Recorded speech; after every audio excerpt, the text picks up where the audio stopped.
여러분 안녕하세요. 헬로진입니다. 자, 오늘은 상가 이런 임차인 만나면 쫄딱 망하고 신용불량자까지 될 수 있다는 주제로 한번 이야기를 해보려고 합니다. 다름이 아니라 우리가 흔히 이렇게 길을 지나다니다 보면 은행 많이 있잖아요. 은행, 증권회사 뭐 이런 데 많이 보이시잖아요. 아, 은행 들어와 있으면 참 좋겠다. 많은 분들이 그렇습니다. 은행 들어와 있으면 참 뿌듯하다. 상가가 산다. 그런데 과연 그럴까요? 남이 보는 거하고 내가 실제 겪는 거하고는 항상 다릅니다. 장사도 우리가 남들이 보기에는 정말 북적북적하고 장사가 잘 되는 것 같아도 막상 주인이 계산기를 두드려서 임대료 나가고 공과금 나가고 인건비 나가고 재료비 나가고 다 따져보고 나면 주인한테는 안 남는 경우도 많습니다. 그런 거와 마찬가지로 임대인 입장에서 다른 사람들이 지나가면서는 저 상가 건물 은행 들어와 있으니까 정말 알짜네. 증권회사 들어와 있으니까 정말 알짜네. 많은 분들이 그렇게 얘기를 하는데 실제 임대인은 그렇지 않을 수 있다는 겁니다. 자, 일단 물건 한번 보시겠습니다. 2019 타경 2883호 물건입니다. 1번 물건부터 4번 물건까지 총 4개가 나왔습니다. 4개 물건이 나왔고요. 현재 경매 절차가 진행 중입니다. 현재 공실로 되어 있습니다. 기존에 하나은행이 있었습니다. 문정 레미안 아파트 1600세대가 넘는 이 아파트 상가 1층에 하나은행이 자리 잡고 있었는데요. 요즘 은행들도 수익성이 악화되다 보니까 전부 다 통폐합하면서 조금 영업이 덜 되거나 이런 데는 한 군데로 모아서 영업이 잘 되는 쪽으로 이제 통폐합을 시키다 보니 은행이 굉장히 많이 이제 줄어들고 기존에 있던 은행이 임대 문의로 해갖고 현수막 붙어 있는 거 많이 길 가다 보셨을 겁니다.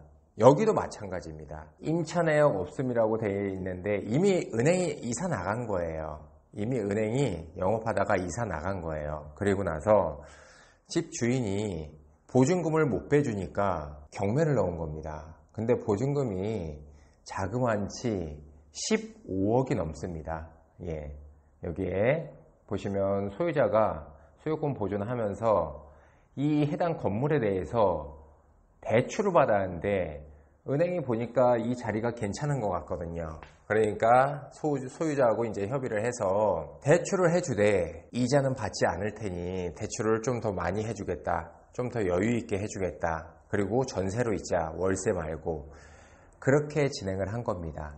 그래서 처음에 이제 근저당 한번 잡고요. 그 다음에도 근저당을 계속 잡았습니다. 은행에서. 처음에는 좋지요. 일단 내 상가 건물에 은행이 들어와 있고 대출받은 대출 이자도 안 나가고 은행에서 대출을 많이 해주다 보니까 내가 그 돈을 또 다른 데다 활용도 할 수 있고요. 처음엔 너무 좋습니다. 근데 시간이 지나면서 상가 같은 경우는 재산세도 많이 나오고요. 10억 기준으로 보통 지역마다 조금씩은 다른데요. 서울 지역 같은 경우는 뭐 한 10억 기준으로 한 300에서 350만 원. 구에 따라서 조금 다르지만 뭐 강남구 같은 경우는 또 땅값이 비싸니까 틀릴 수 있지만 뭐 목동 근처라든가 뭐 이런 일반적인 서울 지역 같은 경우는 10억 기준으로 한 300만 원 정도 재산세가 나오고요. 평수가 크면 또 교통유발부담금이라는 게 있습니다. 이런 거는 교통유발부담금은 평수가 작은 상가에는 안 나오고요.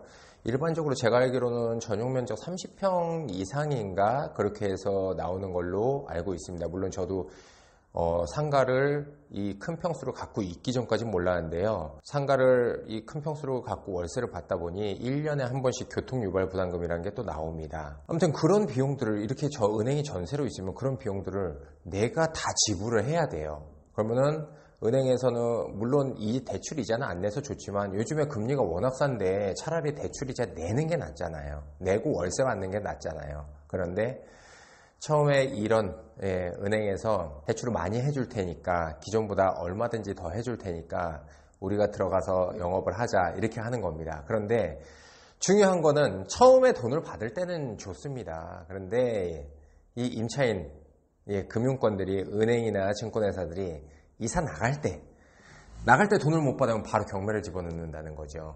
얄짤 없습니다. 바로 집어넣습니다. 여기는 또 같은 건물에서 은행이 4개를 쓰는데 그 중에 2번 물건입니다. 2번 물건인데 여기도 마찬가지로 이렇게 경매를 한 번에 다 넣은 겁니다. 이 호수도 마찬가지로 3번 물건도 마찬가지로 똑같이 지금 경매 절차가 진행 중인데요.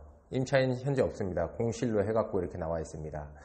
임차인이 하나은행으로 들어와 있을 때는 정말 뭐 건물 가치도 높았다고 할 수 있겠죠. 어떻게 이제 살려고 하는 사람들도 있었겠고요. 경험이 없는 분들은. 그런데 공실로 되면 보시다시피 이 좋은 위치에 비록 아파트 상가기는 하지만 서울 문정동에 1600세대가 넘는 아파트 단지에 하나은행이 있던 자리가 공실로 되면서 유찰이 이렇게 된 겁니다. 물론 요번에 다른 분들이 이제 입찰을 하면서 이 전 가격보다 더 높은 금액을 쓸 수도 있겠지만 어쨌든 공실이 되면 상가 가치는 이렇게 똥값이 된다는 겁니다.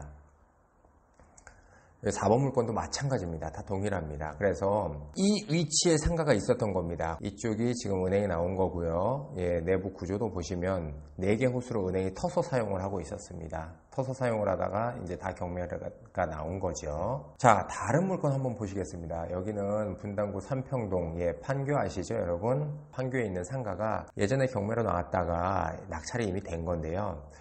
여기도 마찬가지로 여기는 신한은행이 있었던 자리입니다. 신한은행이 있었던 자리인데 뭐 영업이 신통치 않았나 봐요. 신한은행이 여기에서 이제 나갔습니다.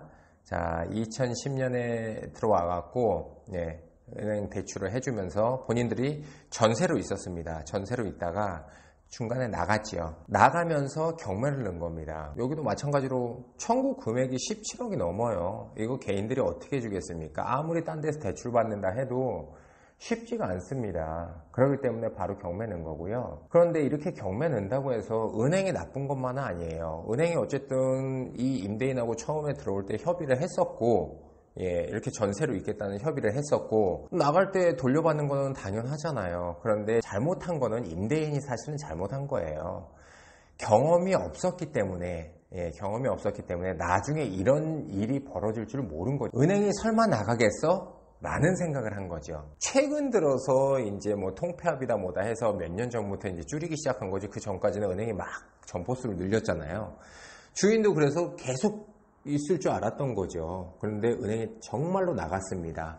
근데 내줄 돈이 없어서 경매로 넘어온 겁니다. 자, 이렇게 번듯한 건물입니다. 1층에 ATM기 있었고요. 2층에 세계호수를 신한은행에서 사용을 하고 있었는데 보시다시피 다 깨끗하게 나가갖고 깨끗하게 돼 있는 상태입니다. 여기도 마찬가지로 여기는 다른 호수입니다. 주인 소유자 틀린데 경매로 같이 나왔습니다. 여기도 신한은행에서 붙여서 사용하고 있었고요.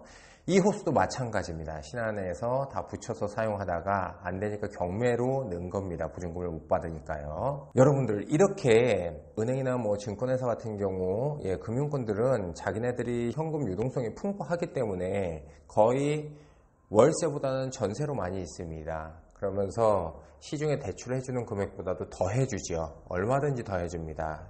단지 이제 담보로 갖고 있고 담보 가치에 대해서 이제 최대한도로 해줄 수 있는 만큼 해주고 대신 그 대출 이자를 월세로 생각하고 있는 겁니다. 자, 처음에는 참 좋습니다. 여기도 마찬가지로 서울에 정말 예, 우리가 말하는 정말 좋은 예, 건대 입구 쪽입니다.